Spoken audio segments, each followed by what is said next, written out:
Good morning, family. This is Aunt Beth. Welcome to my lamppost. So, this morning I have a seed thought I want to run by you. I'm noticing a pattern. And so I wondered if you had noticed it also. And that is, I believe God is in an accelerated season of observing and testing us. I mean, He already knows the answer about the situation of our hearts, but we don't a lot of times. And I'm just, one of the thoughts that has struck me this past week is the Bible's written to the believer, the church, to clean up their act. God's got an open door to the world, but they're not His family yet. But we need to clean up our act. And it's sort of like, I know in the temple there were zones of proximity to God. You had the Gentiles, and then you had everyone, every Jewish person, and then you had an inner sanctum, so to speak.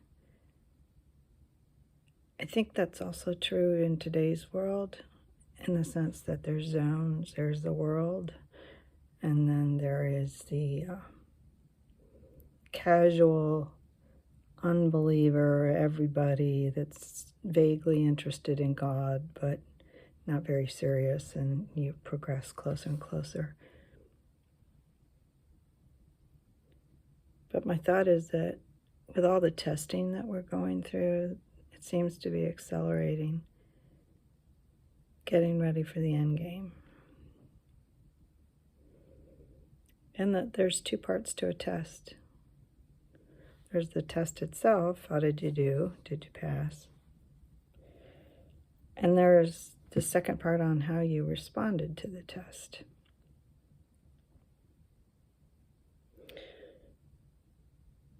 So let's talk about COVID.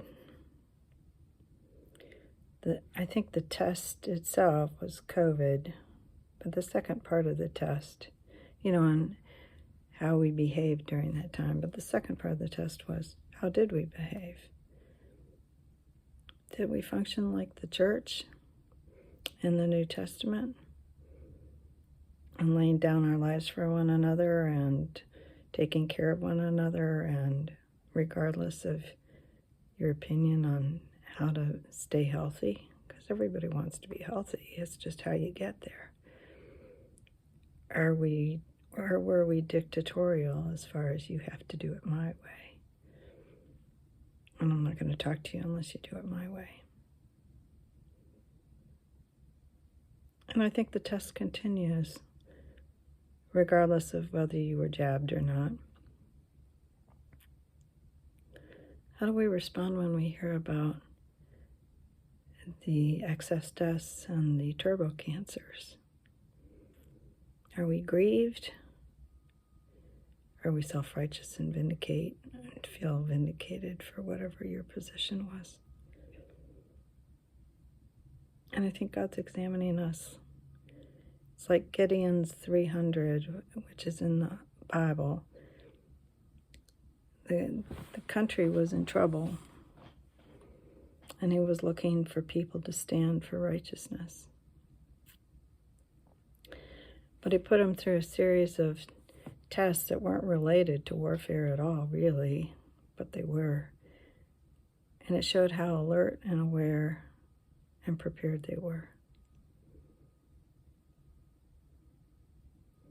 When we think about the coming elections, no matter what country you're in, are you going to speak for righteousness? Are you going to vote the way you want to vote? If you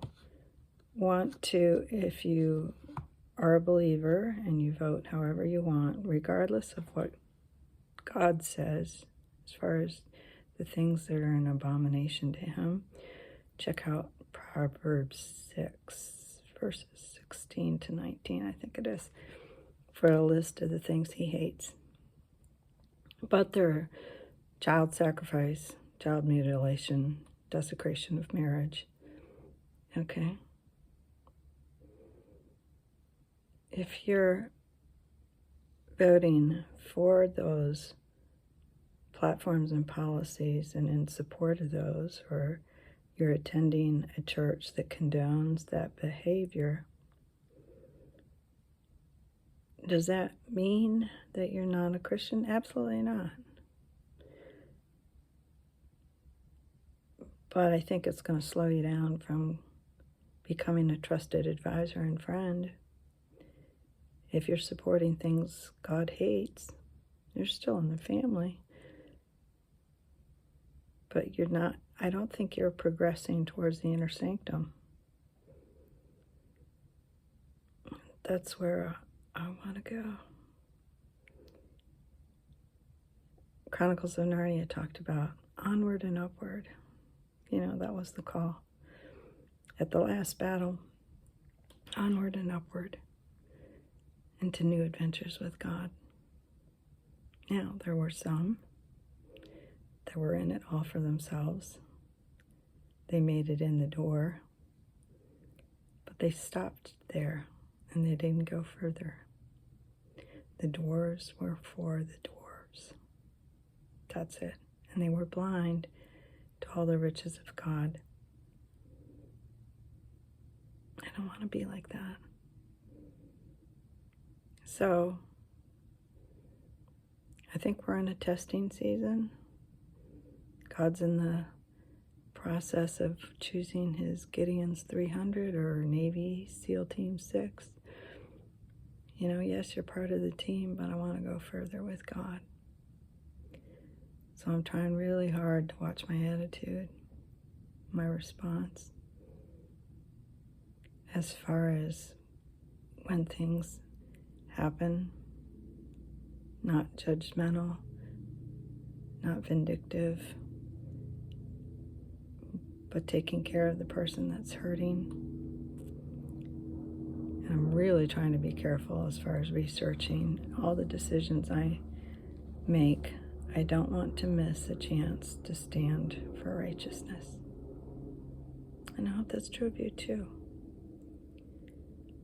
I'll be honest with you, it's very painful for me because some of my friends and some of my family feel opposite, even though they're believers. So changing tribes is hard, but I'm more interested in going onward and upward. And I hope that's true of you too. So think. I think it helps. 50% of the battle is knowing that you're in a battle. And everything that we do counts. It matters. So we're in a test. How are we going to respond? May our hearts be open to what the Lord is leading us to do. And may we have the courage to stand for righteousness. All God's best. Have a fabulous day.